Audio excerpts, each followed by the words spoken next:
so it's like more timeless story.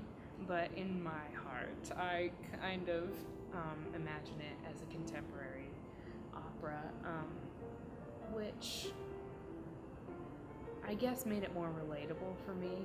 You know, it wasn't decades and decades ago in my heart. It was right here, right now, and it kind of made it more accessible to me. And, you know, each person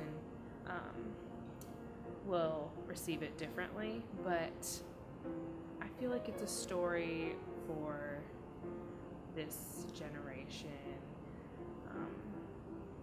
Deals with issues that are common today.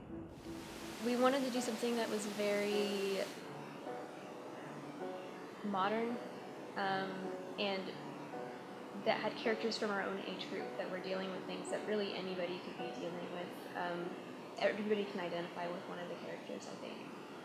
And I don't know, it's very real. It's not like glamorous, and I don't know. It's not about people in like big coats and like, dragon costumes, like killing someone's brother and stealing gold or anything. So I guess that's a little different.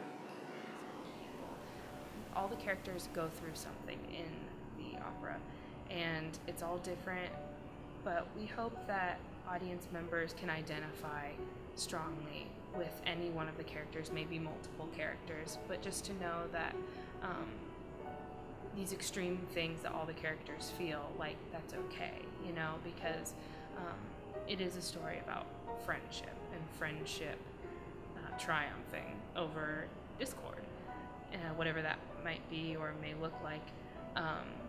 Just to know that you're okay, because we're all in different places in our journey.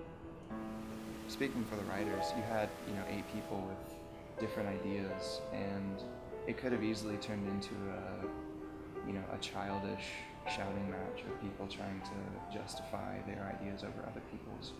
And what the project turned into was 8 grown people with ideas who learned how to share and work off of each other's talent. And that wouldn't have happened if we were immature about the whole thing. But we'd still be in the writing stage, like you.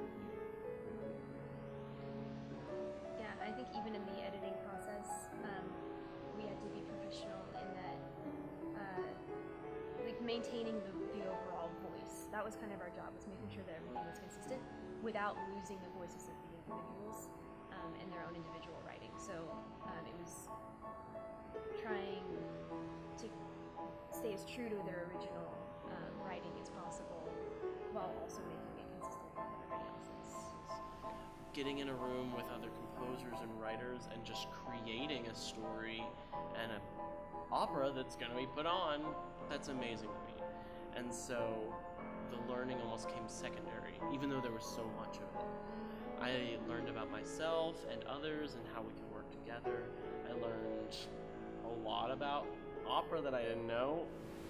It's not just sitting in a classroom and learning what makes an opera. It's we started with no concept of what this was or what it would look like or who we'd even be working with. And we went from that to a full production with an orchestra and with cast and with this script, and this story. And I think that's, if it was just a learning experience, you could have read a couple chapters on what makes an opera, and we would have just gone about our day. But the fact that we created something, there's just something that's fulfilling as just like human beings to like. It also became something that we just really cared about. Like, for a few months, that was all we talked about. And even when we weren't in meetings, we were like coming up with things and brainstorming together. There was one time where we spent how many hours in the library trying to come up with one line.